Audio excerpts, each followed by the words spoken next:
Hey guys, welcome back. Brent Abel here, back here with you with part two of this series, what I'm titling Mental Toughness Is Not This.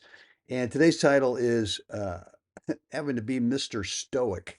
And ironically, I hadn't thought about this until I actually came up with this title, which was given to me by the great Tom Stowe. Mr. Stoic, get it? All right. Anyway, um, and back in the day when I was working with him, I really, I mean, mentally, I was just not great. I just had no real mental toughness going on. Easily frustrated, easily angered. And when I worked with him, I knew I was in the right place with the right guy who could really make a difference in my game, not only stroke technique wise, but also tactically, strategically. Um, and just sort of that belief and trust that hey, look, Mr. Tom Stowe has worked with a lot of guys, a lot of credibility. I mean, if I can't get better with this guy, then oh boy. And there were some times when we were working on stuff that I just wasn't getting it. I could visualize it, I understood it intellectually, but in terms of trying to produce it on the court, even in a drill session where he was underhand feeding me balls. Man, it just wasn't working. And I would get frustrated and upset. And he would come up to me and just go, he had this way of going, when you get angry, when you get ticked off, it's like your opponent is walking over to you on your side of the net and waving his hand in front of your face the entire time during the point, meaning that you can't see the ball, you can't figure out what's going on out there, and you're just creating all this fogginess, non-clarity, and and then he eventually just said, you know what, you gotta just take it like a man. Oh boy. So for me, I just thought, all right, well, taking it like a man just means being, Mr. Stoic, right? I have no feeling. I have no emotion, right? I've got no response to anything that happens, whether it's good or whether it's bad or whether it's neutral. But I'm just, one of these, great stoics of all time, just sitting there, just not feeling anything. And I tried that. And the more that I tried doing it, the tighter I got, the more frustrated I got, just because for me, it was really holding everything in. I didn't really have a tangible plan in terms of take it like a man meant, well, there's no self-messaging, there's no self-talk, there's no proactive way of sort of thinking your way with whatever it is in terms of what is this specific situation in this match against this unique opponent on this day. What's it going to take? Not, I just never had that clarity.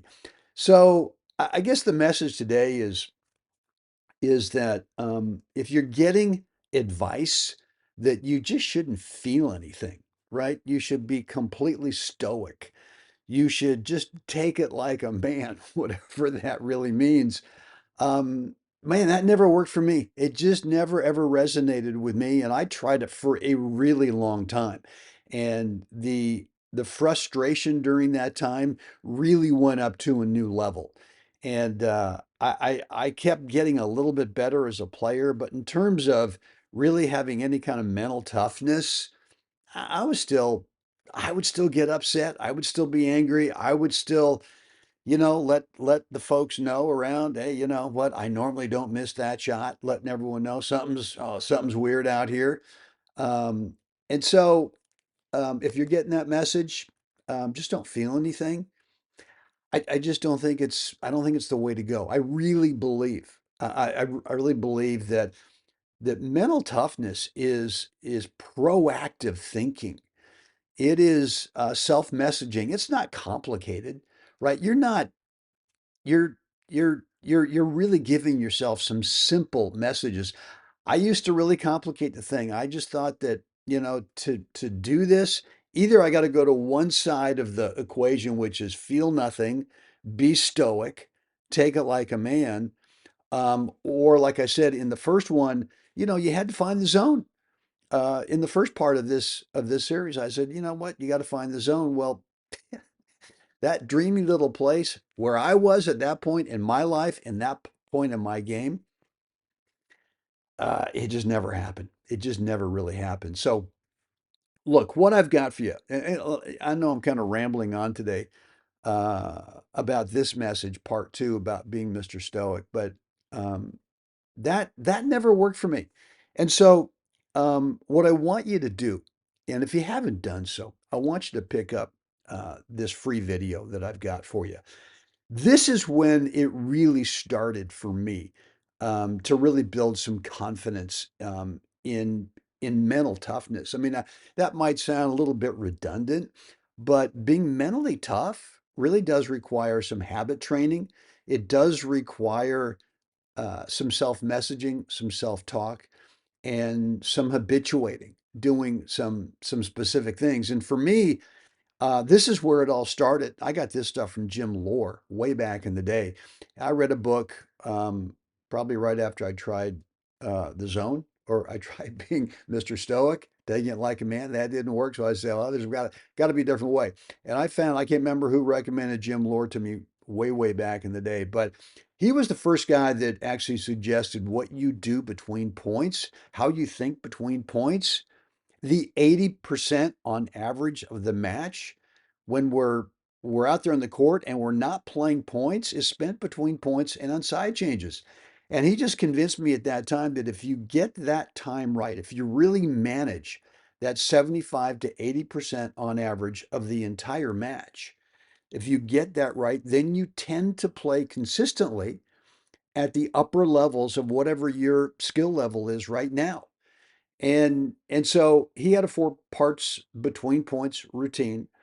And I hybridized it to, and he encouraged me to, he encouraged everyone who read this book, customize it to yourself. What makes the most sense to you? But here are the four distinct parts between points. And and then you just have to discipline yourself to do it, meaning that you've got to habituate it. You got to practice it. This is not like a light switch where you go, oh, okay, now it's 4-all in the third set. It's really time for me to go ahead and start doing my between points routine or my between point system. And I used to make that mistake when I first got into this thing. I started I started thinking, okay, well, maybe I'll just pull it out when I really need it in a close situation. So for me, if I was playing a tournament and the first round, wasn't a tough match, I wasn't using it, and my mind would just sort of be drifting all over the place, even though I knew I was going to beat this opponent pretty easily anyway. I was sloppy. I was just really sloppy with it. And the problem with that is then I'd get into the next round where maybe the opponent would be tougher. And now all of a sudden, I wasn't into the habit of doing this between points routine or system every time. And even though I might win that match, it was still I know I'm going to pull it out during crucial times of this set or crucial times in the match. And so eventually what I figured out was, look, you know what? I don't care who I'm playing against. I have got to make sure that I don't get sloppy with my thinking. I don't get sloppy with my mental toughness. And for me, mental toughness is super proactive.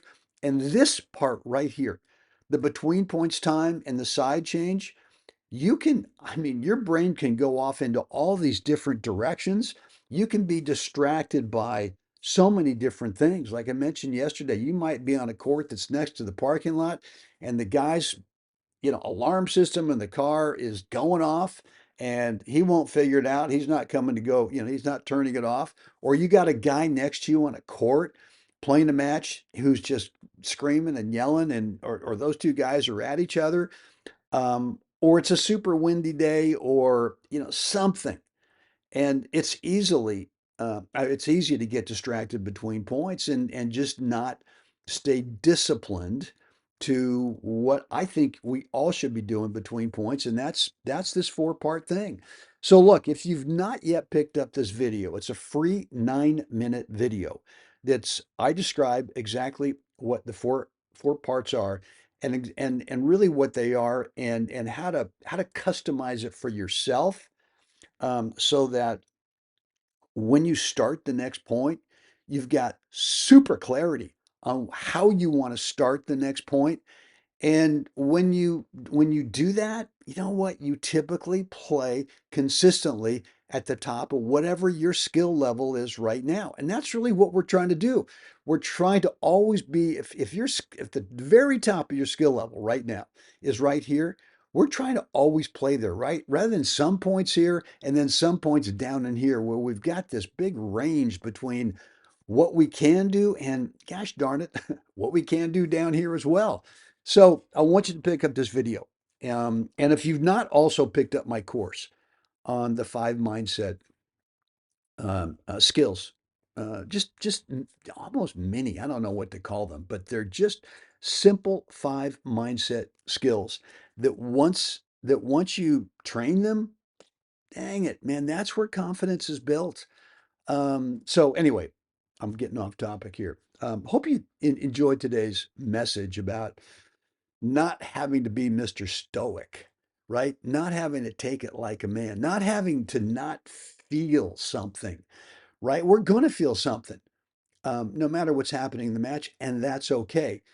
But you want to also at the same time be able to have really even keel emotions where you're not obviously negative thinking is probably not is probably going to bring out some negative stuff in terms of your quality of play.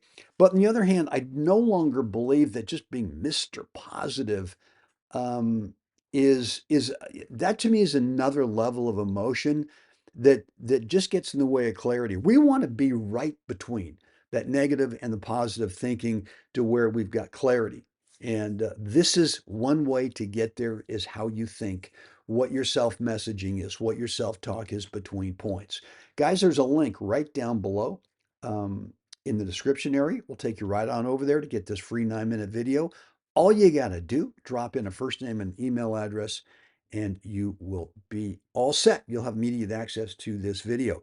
Guys, look, any questions, any comments, remarks, feedback, let me know down below in the comments area. Love to read your stuff and respond. And also, it helps me when I'm reading your questions or comments in terms of how you're thinking about the game, how you're thinking about confidence, mindset, competing, all of that kind of stuff. And yeah, it's good for me to be able to read that stuff and then know, maybe how I can tailor my message to you a little bit differently if need be. Guys, it's time. We got to get out there. We got to help someone else have a great day. Guys, see you again next time.